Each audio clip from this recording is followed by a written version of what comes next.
જંખના પટેલ વિશાળ બંગલામાં વેચેન બની આંટાફેરા મારી રહી છે।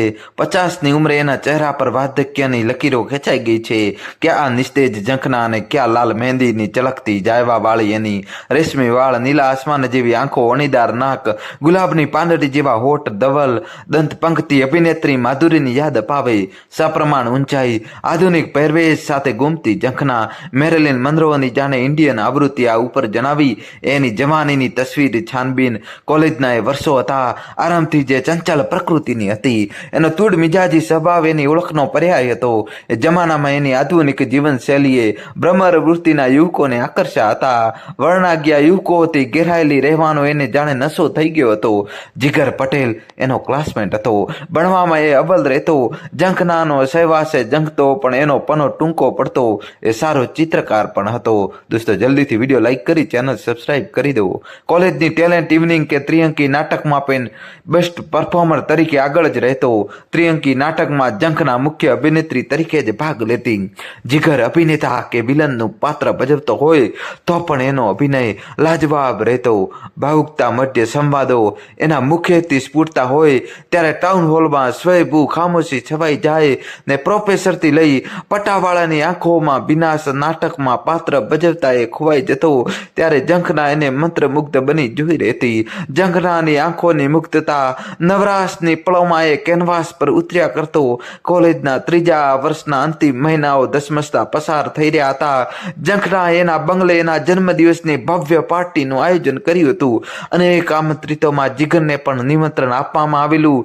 બંગલાની લોન રોશનીથી જળજળા થતી હતી। વિશાળ બગીચામાં મોગરાના અંતરની મહેકનો છંટકાવ કરતા કૃત્રિમ ફુવારાઓ વાતાવરણને મદોશ બનાવી રહ્યા હતા। દોસ્તો જલ્દીથી ચેનલ સબસ્ક્રાઇબ કરી દો અને દોસ્તો છેલ્લા સુધી જોજો ને જંખના આકાશની ધરતી પરથી ઉતરી આવેલી સપના પરી જોઈ લો।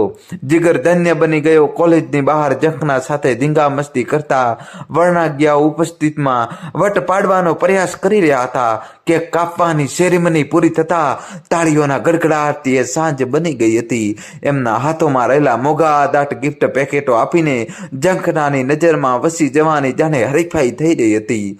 જન્મદિવસનો પ્રસંગ જાણે સ્વયંવરનો પ્રસંગ બની ગયો હતો। જીગર ભીડ વિખરાય એની રાહ જોતો હતો। સ્ટેજ પર જંખનાને શુભેચ્છા પાઠવીને એના હૈયાની વાત કહેવા એના પગ થનગની રહ્યા હતા। મહેમાનો ડિનરના કાઉન્ટર તરફ વળતા જંખના સ્ટેજ પર એકલી પડી ને જીગરને તક મળતા એ સ્ટેજ તરફ ઘસી ગયો। એને જોતા જ જંખનાના ચહેરા પર મુસ્કુરાટ આવીને બેસી ગઈ। આવ જીગર, આટલો બધો મોડો? જો બધા જ આવી ગયા ને ડિનર માટે ગયા છે। Jankhana many happy returns of the day કહેતા તેને જંખના તરફ હાથ લંબાવ્યો પણ જંખના એનો પ્રતિસાદ આપ્યો નહીં એટલે જીગર જંખવાણો પડી ગયો। દોસ્તો જલ્દીથી વિડીયો લાઈક કરી દો અને દોસ્તો કહાની છેલ્લા સુધી જોજો। જંખના, આ મારી ગિફ્ટ શું છે? જંખનાએ તુસ્કાર ભરી નજરે જીગરના હાથમાં રહેલ પેકેટ તરફ જોતા પૂછ્યું। જંખના ખોલીને જોતો ખરી, તારી હુબહુ તસવીર જોઈને તું હરખથી છલકાઈ જઈશ। રંગીને ચળકતા ગિફ્ટ પેપરનું આવરણ દૂર થતાં જ જંખનાની તસવીર હસી રહી। Jankhana, this is with lots of love, આજે મારા દિલની વાત કહેવી છે। જંખનાના કાન સરવા થયા। બોલ જીગર બોલ। જંખના, પ્રણયના પારખા નાટકથી તું મને ગમવા જ નહોતી લાગી પણ કોઈ સંબંધ ના હોવા છતાં પણ હું મનોમન તારા પર આધિપત્ય દાખવતો। કોઈની સાથે તું વાત કરે તો હું ઈર્ષ્યાના ભાવથી સળગી જતો। જંખના, સ્વીકારી શકે તો આજે તારા પ્રત્યેની મારી ચાહતનો ઇકરાર કરું છું। What? Jigar, how dare you, તારી હેસિયત તો જો। આ તારા પગમાં પહેરેલા શૂઝ પણ તારા નથી, તારી ટાઈ બાબા આદમના જમાનાની। તું એમ સમજે છે કે એક તસવીર બનાવવાથી કોઈ માલતુજાર બાપની બેટી તારી ચાહતનો સ્વીકાર કરી લેશે? આ જો રાડો સ્વિચ વોચના મોઘાદાટ ગિફ્ટ પેકેટ મારા પગમાં અફળાય છે। તારી મુફલીસીનો તો વિચાર કરવો હતો તારે મને જણાવતા પહેલા। જંખના, જીગરની જીભ લડખડતી હતી। જંખના, ગરીબી એ અભિશાપ છે એમ માનું છું પરંતુ તારે મારી ચાહતનો સ્વીકાર કરવો નહોતો તો આ રીતે મારી ગરીબાઈની હાંસી જ શટાપ। જીગર, લખી રાખ ક્યાંક, સમયને જે માન આપે છે તે જ જંગ જીતે છે। આજે તારો સમય નથી। મેં જેની ચાહતનો પડઘો પાડ્યો છે એ વિવેક બાટલીવાલા સામે જ છે। તારી આ બદતમીજી, તું મારો મહેમાન છે એટલે માફ કરું છું, બાકી just get down from the stage. આટલું કાફી હતું જીગર માટે. એને સમય સાચવી લીધો. એ સડસડાટ સ્ટેજ પરથી ઉતરીને મુખ્ય ગેટ પાસેથી બહાર નીકળવા જતો હતો. એટલામાં કોલેજના પેલા વર્ણાગ્યાઓના એની આશી કરતા અવાજના પડઘા એના કાનમાં અફળાયા. શા નાટકમાં કામ કર્યું ને આ એની હિરોઈન બની. એટલામાં તો પાંખો આવી ગઈ આને. દોસ્તો જલ્દીથી વિડીયો લાઈક કરી દેજો, કહાની છેલ્લા સુધી જોજો. જુઓ તો ખરા, આ એના ભાડાના સૂજમાંથી અંગૂઠો ડોક્યો કરી રહ્યો છે. હા હા, એ ચાલ્યો ગયો, જમવા પણ રોકાયો નહીં. બેબવી ગાડીઓની પતંગમાં એને છેલ્લે પાર્કિંગમાં મૂકેલી સાયકલ લઈને એ અંધારામાં ઓગળી ગયો. 30 વર્ષોનો રાફડો ચડી ગયો એ વાત પર. ઝંખનાના જન્મદિવસની પાર્ટીના અંતે એના ડેડીએ વિવેક બાટલીવાળા સાથે એની સગાઈની ઘોષણા કરી. વિવેકે જગારા મારતી ડાયમંડની રિંગ ઝંખનાને પહેરાવી. ત્યારે એને પામવા માટે તરસતા કેટલાય ઈચ્છુઓના હૈયામાં ઊભી તિરાડો પડી ગઈ. શા બાટલીવાળો એને છેવટે ઝંખનાને શીશામાં ઉતારી જ દીધી. હવે સસરાના પૈસે જલસા કરશે. આ કાગડો દહીથરું લઈ ગયો એ કહેવત અમસ્તી નહીં પડી હોય. કોલેજના મેગેઝિનમાં દર્દભરી ગઝલો લખતા જલન લખનવીએ જ્વાળામુખીની અગન ઠાલવી. એની વાતના પ્રત્યાઘાતમાં ઉના નિશાસા નાખનારાઓમાં જોડિયા મિહિર પંડિત, મેહુલ કાછિયા, સર્વેન્દ્ર શાહ, હસ્તરેખા શાસ્ત્રી, પ્રખર જોશી, આણી મંડળી.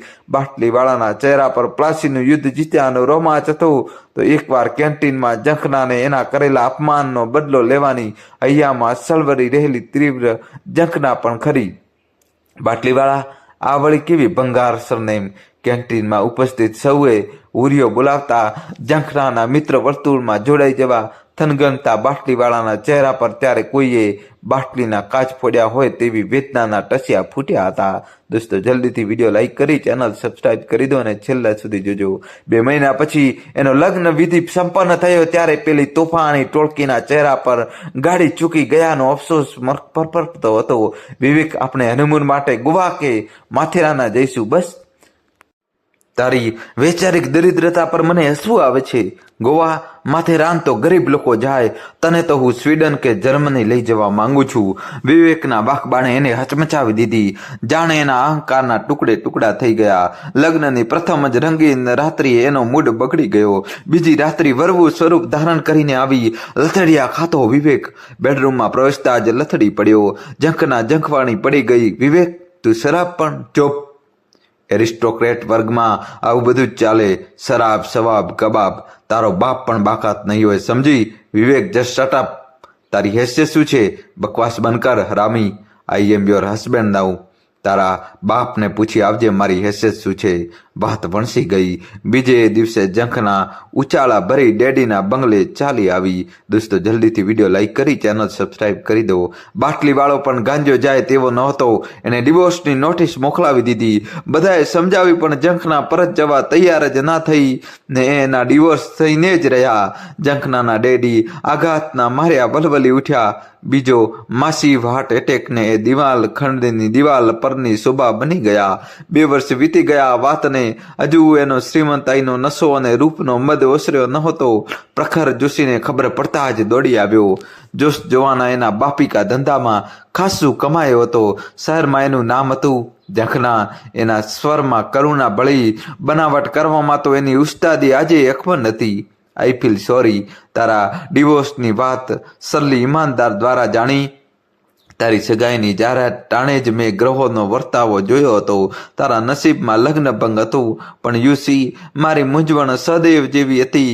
ના કહેવાય ના સહેવાય. કોઈ પૂછે તો કોથળીની લકીરમાં છુપાયેલા કિસ્મતના ભેદ ખોલી શકું. એ તો હોનાઈ થા. પણ ચિંતા કરીશ નહીં. હજુ મારા હાથ પીળા કરવાના બાકી છે. તું ચાહે તો તને હાથમાં જ રાખીશ. અરે, મને તારા વારસામાં પણ કોઈ દિલચસ્પી નથી. બોલિવૂડના સિતારોને હું અંગત જ્યોતિષી છું. નાણાંની કોઈ જ કમી નથી. તપેલા લોઢા પર ઘા નિશાન પર જ લાગી ગયો. ઝંખના પીગળી ગઈ. પ્રખર સાથે એ સાદગીથી પરણી ગઈ. 2 વર્ષ તો આંખના પલકારામાં પસાર થઈ ગયા. ઝંખના આવનાર બાળક અભિશાપ બની આપણી શાંતિ હણી લેશે. ગ્રહોની ગતિ સારી નથી. 2 વર્ષમાં 2 અબોર્શન માટે પ્રખરે એને સમજાવી લીધી. ત્યારે જિંદગી ભરની બાળકની એકલતા એના લલાટે કોરાઈ ચૂકી હતી. ઝંખનાને મન ભરીને ભોગવી લીધા પછી પ્રખરે પ્રોત પ્રકાશ્યું. ઝંખના, ધંધામાં હરીફાઈ વધી ગઈ છે. સીજી રોડ પર આલીશાન ઓફિસ બનાવી છે. શેર બજારમાં મારા ખાસ્સા રૂપિયા સલવાઈ ગયા છે. કેટલા જોઈએ પ્રખર?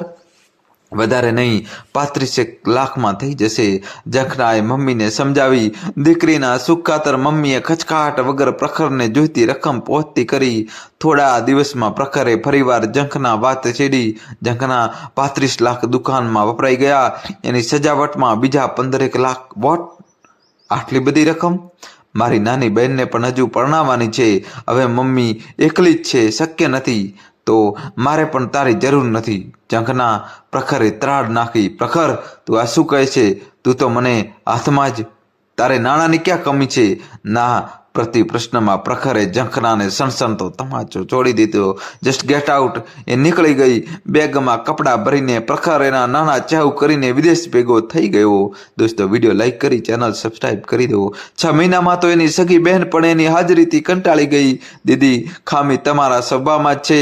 નહીતર બે લગ્ન પછી ડેડીના ઘરે આવવાની આમ નોબત શાને આવે? તમારા લીધે તો મારા લગ્ન પણ થતા નથી. ફરી વાર એને પ્રચંડ આઘાત વેરી વળ્યો. નાની દીકરીએ એનો હિસ્સો માગી લઈ લવ મેરેજ કરી લીધા. પતિએ ઊભા કરેલા સામ્રાજ્યને પત્તાના મહેલની માફક ધરાશાયી થતું જોતા એની મમ્મી પણ આઘાતની મારી ચાલી નીકળી. વારસાઈમાં એના હિસ્સે આવેલો વિશાળ બંગો એને ખાવા દાતો. એના સગાવાલા કોલેજ કાળની શૈલીઓ એની મમ્મીના બેસડામાં ખરો કરી ચાલી ગયા પછી દેખાયા જ નહીં. હતાશ થઈને એ દિવસો વ્યતીત કરતી હતી. એટલામાં અખબારમાં ટચુકડી જાહેરાત પર એની નજર પડી. અમેરિકા સ્થિત ખ્યાતનામ મેનેજમેન્ટ કન્સલ્ટન્ટના વ્યક્તિત્વ માટે જાહેર નિમંત્રણ. ઝંખના સમય પસાર કરવા પ્રવચન સાંભળવા દોડી ગઈ. હોલ હક્કે ઠઠ ભરેલો હતો. અમેરિકન છાંટની અંગ્રેજીમાં સુટેડ બુટેડ જન વ્યક્તિત્વ આપી રહ્યો હતો. સોનેરી ફ્રેમના ચશ્મા એના ગોરા ચહેરા પર સોઈ રહ્યા હતા. બંને બાજુ થોબિયા પર આવેલી સફેદી એની પર્સનાલિટીને 4 ચાંદ લગાવતી હતી. દોસ્તો, વિડીયો લાઈક કરી દો અને છેલ્લા સુધી જોજો. એની બાજુની સીટમાં બેઠેલ કોઈ જાજરમાન મહિલા મોબાઈલ પર ધીરા સાદે કોઈની સાથે વાત કરી રહી હતી. સેલ, શું ક્યુટ લાગે છે મારો વાલો હે? હા, એ જ. મુંબઈમાં દેસાઈ સાથે MBA કરતો હતો. એ જ જીગર પટેલ જ આપણા શહેરનો મહેમાન છે. ઝંખનાના કાન સરવા થયા. ઓળખતોય નથી આ જીગર તો? એ સ્વગત બબડી. પ્રવચન પૂરું થયા પછી એ હોલની કોરિડોર તરફ ઘસી ગઈ. ભીડ વિખરાઈ ગઈ હતી. સેલફોન પર વાત કરતા કરતા કોરિડોરમાં એ લટાર મારી રહ્યો હતો. ફોન પર વાત પૂરી થતાં જ ઝંખના એની તરફ ઘસી ગઈ. જીગર, ઓળખી મને? ઝંખના પટેલ. હા, બોલો ઝંખનાજી. જીગર જૂની દોસ્તી ભૂલી જઈને કટાક્ષમાં બોલતો લાગે છે. ના ઝંખના, તારી સલાહ મને યાદ છે. સમયને જે માન આપે છે તે જંગ જીતે છે. મેં સમયને માન આપીને પણ સમયને મારા પર હાવી થવા દીધો નથી. હું એ જ છું જે મારી ગરીબાઈમાં હતો. જીગર, એક વાત કરવી છે. એની સાથે જે બની ગયું હતું એની ઝંખનાએ વાત કરી. જીગર, તું મને અપનાવી શકે છે. I am even ready to be your kept. મારું આધિપત્ય ને અહંકાર ઓગળી ગયા છે. પ્લીઝ ના ન પાડીશ. ઝંખના, એક સમય હતો જ્યારે મારી જિંદગી તારા નામે કુરબાન કરી દેવાની અદમ્ય ઝંખના હતી. એ સમય વહી ગયો છે. મારી વાઈફ ડોક્ટર છે. એકમાત્ર દીકરી વારસામાં છે. એનું નામ પણ મેં ઝંખના જ રાખ્યું છે. સમયને માન આપીને મેં જિંદગીનો જંગ જીત્યો છે. ઝંખના, સોરી. તારી બીજી કાંઈ મદદ કરી શકું તો બેધડક જણાવી શકે. આ મારું કાર્ડ. જીગર નીકળી ગયો. ઝંખના એની પીઠને તાકતી રહી ગઈ. જીગર, સાચે જ તે સમયને માન આપીને જંગ જીતી બતાવ્યો છે. હું હારી ગઈ. મારા અહંકારમાં બાય હોલના પગથિયા ઉતરતા એ સ્વગત બબડતી હતી. દોસ્તો, કહાની કેવી લાગી કોમેન્ટ્સમાં જણાવજો. કોમેન્ટ્સમાં દોસ્તો તમારે જય શ્રી કૃષ્ણ લખવું જ પડશે. દોસ્તો, જય શ્રી કૃષ્ણ લખી વિડીયો લાઈક કરી ચેનલ સબસ્ક્રાઈબ કરી દો.